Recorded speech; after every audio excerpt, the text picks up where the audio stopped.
pasal bawah sebelah tadi, apa tindakan yang tadi kan. Jadi sahabat saya dah sebut tadi. Yang kedua ni saya sebut tadi ya. Tuan-tuan ada mulut, ada mata, ada telinga, ada akal. Jadi sebelum dia isi bawah sebelah tu, tuan-tuan interview dulu. Ya, sebab kalau orang menipu ni, dia akan bawa IC saja tu.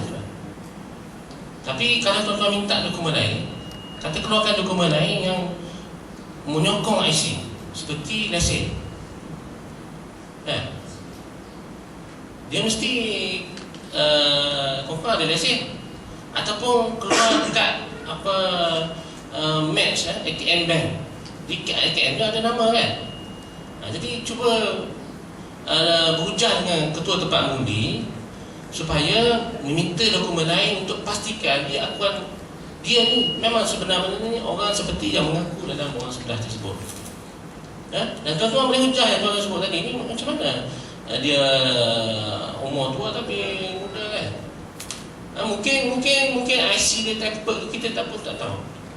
Jadi tuan-tuan boleh mewujudkan satu keadaan. Kalau tuan-tuan bila tanya banyak-banyak, orang menipu dia akan ada body language orang kata. Bila tuan-tuan tanya banyak-banyak, orang menipu ni dia akan mula rasakan tak begini. Lagilah tuan tekan dia banyak-banyak. Tanya dia siapa nama bapak kamu, siapa nama mak kamu ke, kamu daripada keturunan mana, daripada kampung mana, duduk berapa lama sini. Kalau orang penipu dia confirm tak boleh jawab. Kalau kita tanya macam itu, tapi ketua pusat mengundi kata minta maaf dia ada IC. Tak, kena berhujah dengan ketua tempat mengundi.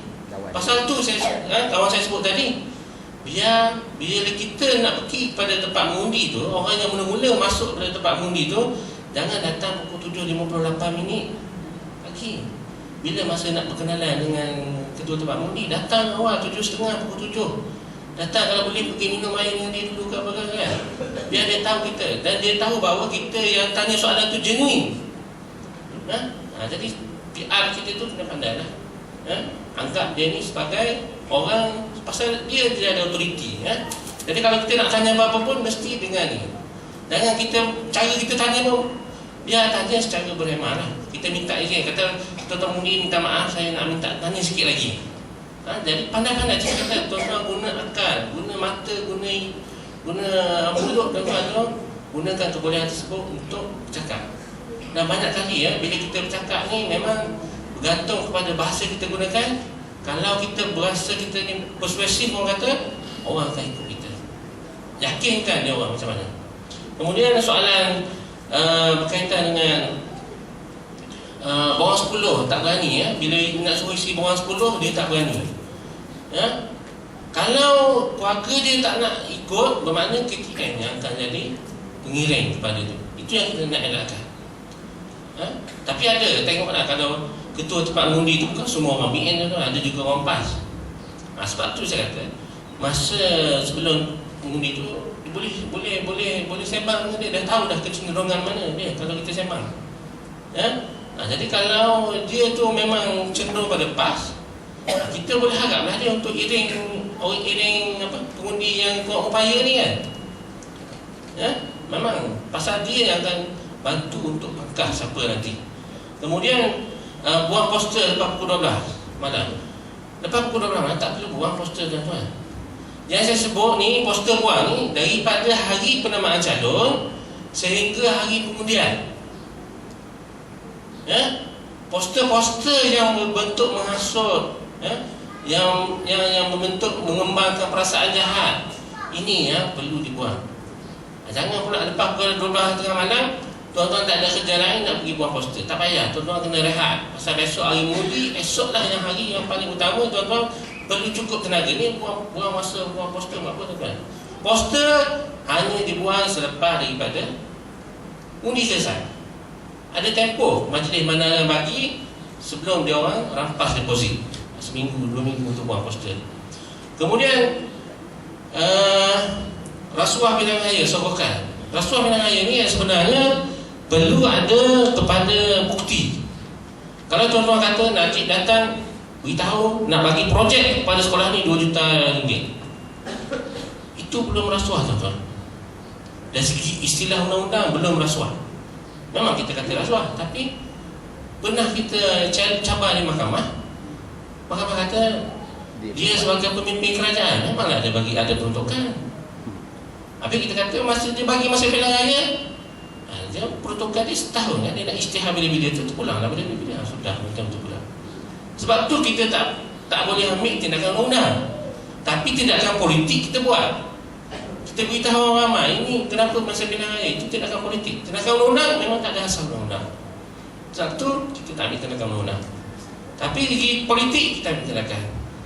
Kemudian berlaku kes di petition Perkara Pasir ada berlaku kes, kita bawa kes atas isu rasuah. Kerana seorang daripada pengundi itu telah cuba diberi wang sebanyak RM150.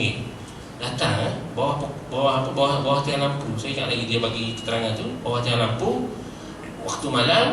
Dia kata dia cam orang tu, kemudian bagi duit tu untuk apa? Untuk tujuan supaya undi PN. Duit tu awal tak mana, saya ambil, saya letak dalam almari tu memang saya tak kacau. So tu duit dia. Tapi mahkamah tak terima sebabnya tak ada sokongan lain. Dia kata orang ni bagi. Tapi orang PN bawa saksi dia kata tak, saya tak ada bagi, saya jumpa saja. Jadi kita masa tu kita tak hantar duit tu pergi forensik. Pasal kita pun tak ada dia punya cop dari, tak ada apa, jadi ada halangan. Jadi kalau berlaku begitu, sepatutnya dapat duit, buat sesuatu. Ambil gambar ke, catat nombor siri ke kan, supaya kata tak ingat. Kemudian pergi buat laporan kepada pihak polis, pihak SPR. Antara alasan hakim tak terima itulah. Dia kata kenapa jika berlaku kesalahan simpan duit tersebut, sepatutnya dia orang pergi lapor pada SPR ataupun lapor pada pihak polis, tapi tak ada. Jadi tak ada bukti sokongan.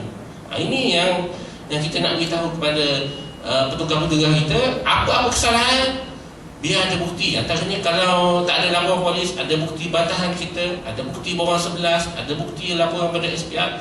Ini semua tak dijadikan sebagai satu bukti. Kemudian masa kena tangkap, polis tak mau jawab. Ini saya kata terpulang pada tuan-tuan. Kalau tuan-tuan nak petahkan hak tuan-tuan tak perlu ikut polis tersebut. Kalau tuan-tuan rasa tak apalah, saya malas nak bergaduh dengan polis, nanti saya boleh tanya di balai, terpulang pada tuan-tuan. Tapi pastikan sampai di balai, tuan tanya siapakah nama polis tersebut. Pasal polis yang tangkap tuan-tuan, dia akan buat laporan polis, arrest report dipanggil, dia akan buat laporan. So arrest report tu dia sebut nama siapa-siapa, tim dia akan sebut. Jadi tuan-tuan tanya kat kaunter siapa nama, sehingga tuan dapat maklumat tersebut, tuan-tuan jangan jawab apa-apa. Kemudian tuan kata kalau tak nak bagi IC tak bawa, denda RM3,000 tuan-tuan, minimum. Maksimum RM20,000 denda. Jadi apa yang saya sebut, kalau polis minta IC, tuan-tuan bawa keluar IC, tunjuk saja pada dia. Tunjuk pada polis, saya ada IC. Polis kata nak minta IC, tak payah. Tuan tulis nama, saya pegang. Saya tolong pegang. Tuan nak tulis nama, tulis. Pasal kalau tak tunjuk, dia akan tuduh kita tak bawa IC. So jangan bagi ruang kepada polis untuk buat pertuduhan palsu lah. Kemudian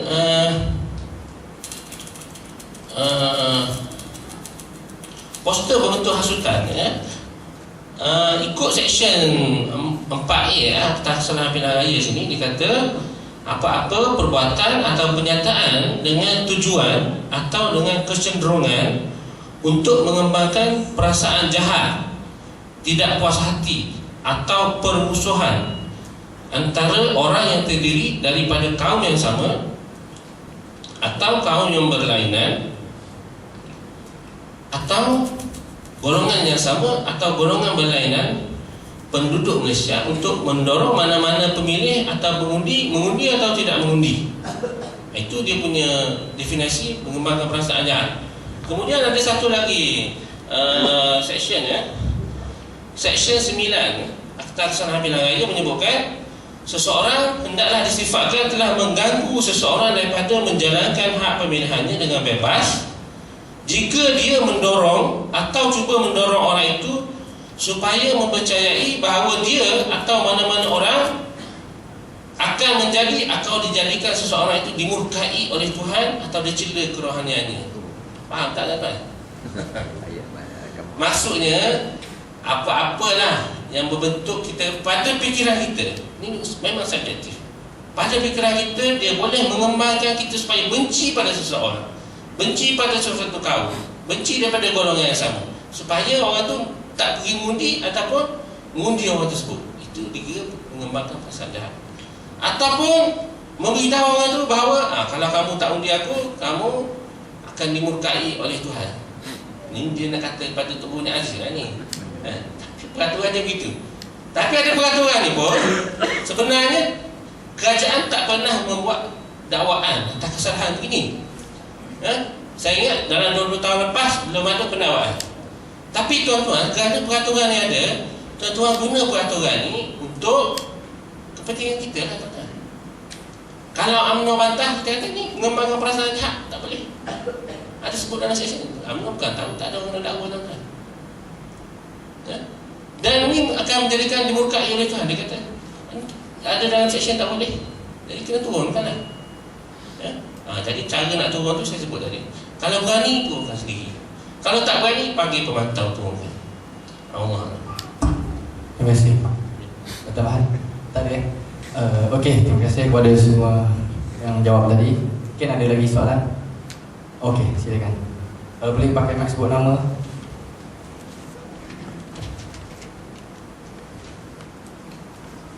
Bismillahirrahmanirrahim. Nama Muhammad Zahilmi. Jadi saya nak tanya 2-3 soalan lah berkenaan dengan hak asasi manusia. Sebab kalau kita tengok sekarang ni, atau trend yang digunakan oleh UMNO Barisan Nasional ni adalah untuk menakutkan pengundi-pengundi ataupun penyokong-penyokong Pakatan Rakyat dengan tangkapan-tangkapan yang orang kata apa, berskala besar lah, ataupun melibatkan penyokong. Jadi soalan pertama saya nak tanya, saya difahamkan bila mana seseorang ni ditangkap dalam tahanan reman, ada satu akta polis ni yang disign oleh DSP apa yang ada 2 crown tu, yang menyebabkan kita tak boleh nak kontak mana-mana lawyer ataupun mana-mana pihak, disebabkan benda tu boleh menyebabkan kepada terlepas leakage di segi maklumat. Yang keduanya adalah di segi kalau kita tengok bersih dua sebagai contoh kan. Kalau kita tengok dalam video tu ada je gambar polis yang tumbuk orang yang buat demonstrasi apa semua, dan mereka ni pakai penutup muka dan uniform mereka ni tak ada nombor. Tak ada nombor. Jadi kalau macam kita tengok keadaan tu, boleh apa yang kita mampu buat? Adakah cukup untuk kita tangkap gambar, bawa ke balai, ataupun ada cara lain yang kita boleh buat lah? Ketiganya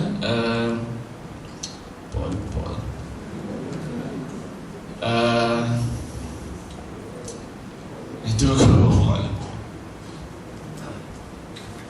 yang tuan sebut tadi itu Seksyen 28A kanun tata cara kanun prosedur jenayah.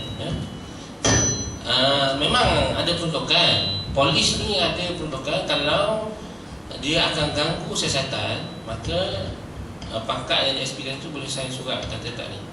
Sebab tu saya kata, sebelum masa kena tangkap tu terus hubungi tuan ataupun keluarga. Sebelum polis tu sign surat. Kemudian kalau tak sempat, masa mula-mula sampai di balai, terus minta untuk telefon. Nanti orang di luar ni akan bagi pressure kepada polis untuk jumpa. Dah banyak kali kita buat, polis bagi jumpa. Yang tindakan kalau setakat demonstrasi ni, tak adalah yang tak bagi jumpa, memang dia bagi jumpa. Jadi kalau berhadapan dengan benda tu, itu dia punya penyelesaian dia. Yang kedua tadi berkaitan dengan apa? Bersih doa. Dia pribadi tak pakai nombor. Tak pakai nombor. Itu saya kata tadi. Sebelum polis tu tangkap, tanya dulu siapa nama. Betul lah. Kalau dia belasah maksudnya, dia dah buat salah. Kalau tuan nak tumbuk dia balik pun boleh. Pertahanan diri. Sebab dia tak mencafkan dia sebagai polis. Sebab tu ya, petukar-petukar mati ni kena ajar sikit buah-buah yang Buah buah tomah kan, buah apa kan, kena ada sikit-sikit tu. yang mananya cucuk sekali polis tu KO. Kalau itu tu guru dia kena betulkan ilmu. Kena buat. Kalau dia tak, tapi selepas tu kena backup lah dengan keterangan kita ya. Kena buat tu laporan polis ya. Laporan polis kata polis ni tumbuk saya begini-begini dan dia tak nak identify diri dia, jadi saya takut ni polis palsu lah apa dah. Kena buat laporan polis ya, untuk backup diri. Kalau tak report, dia buat report dulu, awak lagi kena. Allah. Soalan ketiga tadi aku teringat. Kalau yang macam tadi yang tuan sebut, yang kita minta IC dan sebagainya tu, mungkin kalau macam kita pergi kepada perhimpunan haram ataupun dalam waktu krisis. Tapi macam mana kalau kita dalam keadaan mungkin mungkin orang yang menangkap kita ni adalah dari segi mungkin D9 ke D7 ke, yang macam untuk menakutkan penyokong Pakatan Rakyat ni. Jadi kalau macam D9 D7 ni biasanya dia akan main dalam satu grup dengan pakaian yang, jadi kita waktu tu pun mungkin nak tanya semua tak sempat dah lah, kena gari tu dan sebagainya lah. Mungkin boleh penjelasan sikit rumah. Dan kalau dia datang secara grup, datang ke rumah nak tangkap, biasanya polis tersebut memang bersedia dah. Memang dia akan bersedia, dia akan beritahu nama siapa. Jadi kita ada hak untuk tidak mengikut kita ada hak untuk tidak mengikut polis tersebut, sehingga kita tahu siapakah yang bawa kita. Sebab mungkin perompak menyamar sebagai polis, kita tak tahu kan. Jadi ada hak untuk kita ni. Kemudian payah kemudian ada yang jika berlaku sedemikian, kalau kita yang berbentuk SB ni pun ada tuan-tuan. Mungkin kawan saya ni dia pernah ada aduan yang dia terima di sekolah, SB ugut nak saya bagi dia cerita lah. Assalamualaikum warahmatullahi wabarakatuh. Jadi ada seorang sahabat, dia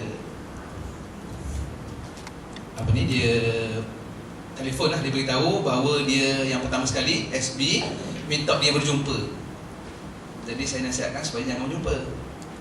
Sebab ceritanya dia berkhutbah ada sebut perkataan-perkataan yang dikata salah lah.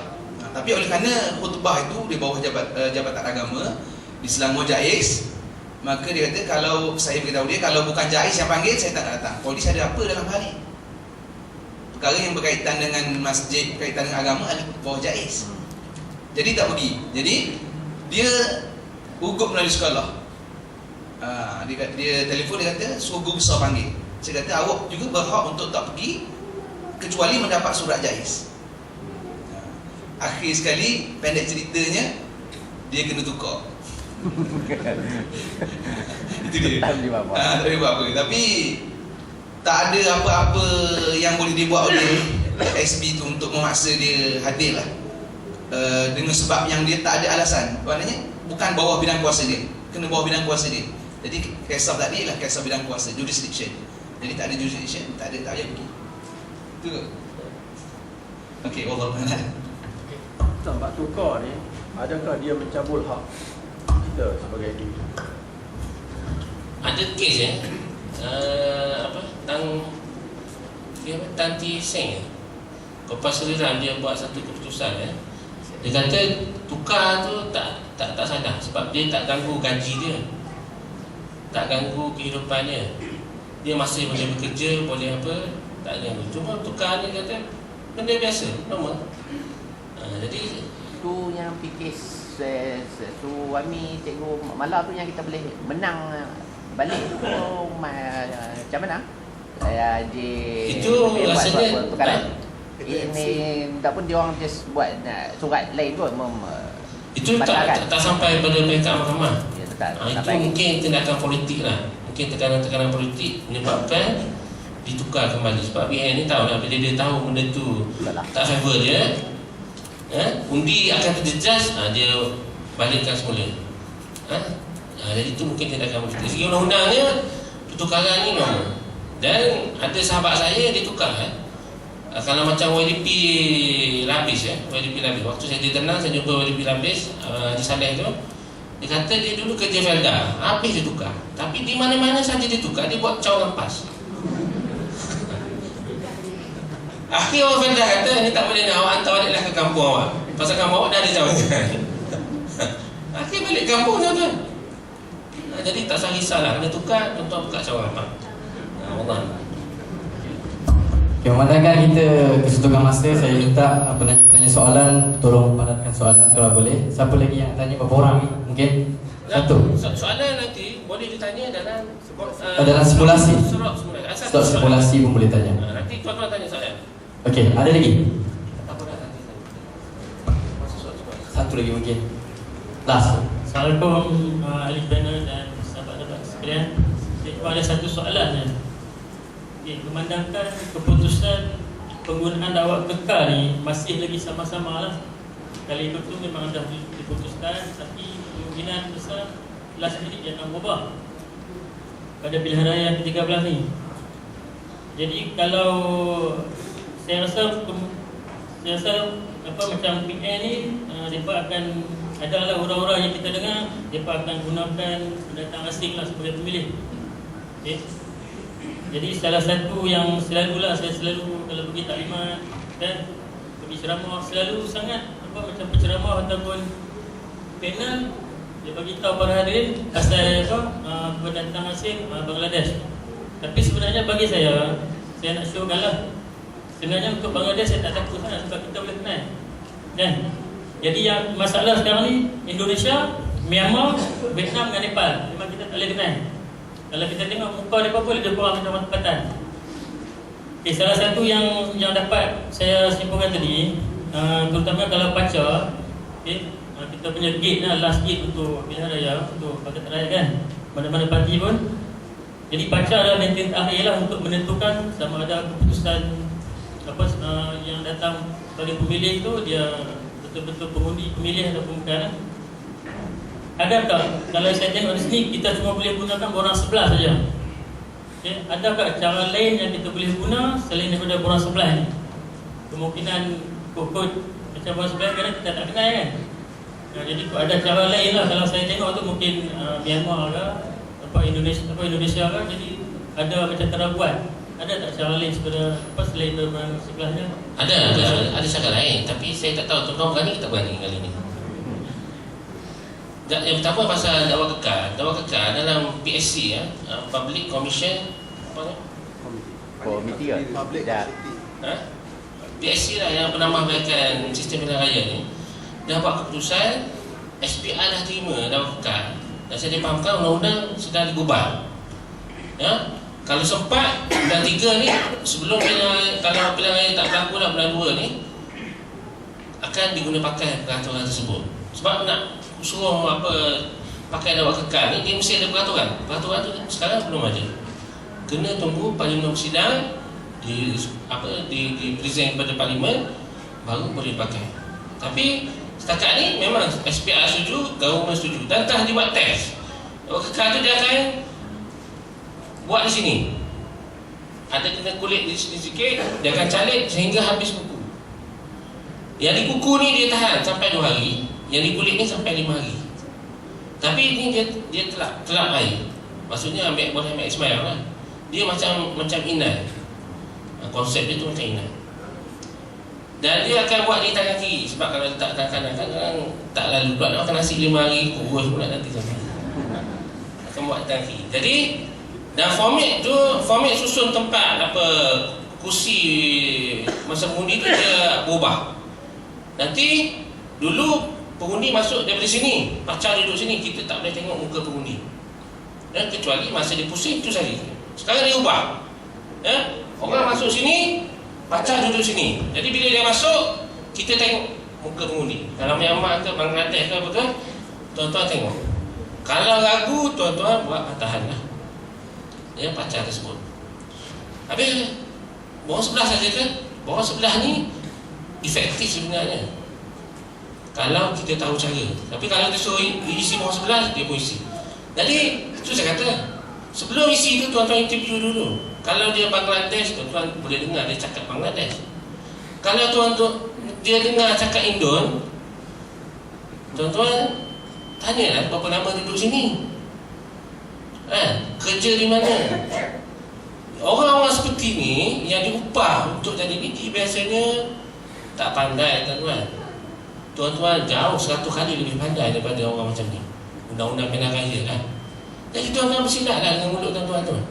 Tanya dia sampai, kalau tak memang saya apa ni PN suruh dia. Tak boleh lah. Jadi KTM sebab tu tuan-tuan pandai-pandai buat macam mana. Tapi ada satu cara yang saya tak sebut tadi. Kalau tuan-tuan berani, tak berani. Kalau confirm dia tu menyamar, tuan-tuan tangkap. Standby keselamatan, standby kat luar. Dia keluar saja, tuan-tuan tangkap, buat pergi mana? Buat report di mana?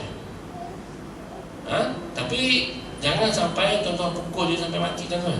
Jadi kirain pula nanti. Tangkap saja. Kalau dia melawan, arrest tu dia, kita nak tahan dia melawan. Tuan-tuan debit lah sikit, tuan-tuan. Tapi jangan bagi tuan-tuan tu dia muka macam debit ni. Tutup muka sikit. Sebab nak tahan dia, kerana dia membuat satu benda yang salah segi undang-undang. Besok kalau tuan-tuan nak dakwa, kita fikir macam mana kita nak buat. Ini kita tak pernah buat lagi ni. So yang kalau tangkapan tu kita boleh kalau kita ditanyalah, kalau macam kita ditangkap tu, kita kata kita gunakan kuasa kita bagi rakyat untuk Section 27 Kanun Prosedur Jenayah, Civil Arrest. Tak boleh sebut dalam section tu, nanti tuan-tuan tertukar. Sebut Civil Arrest, tahanan secara sivil. Okey? Wallah. Terima kasih kita ucapkan kepada Dr. Zul dan Ustaz Zubir atas penerangan tadi. Jadi seterusnya slot kita akan diteruskan selepas daripada mungkin ada rehat Pak ni. Saya dimaklumkan ada rehat sekejap. Kemudian kita akan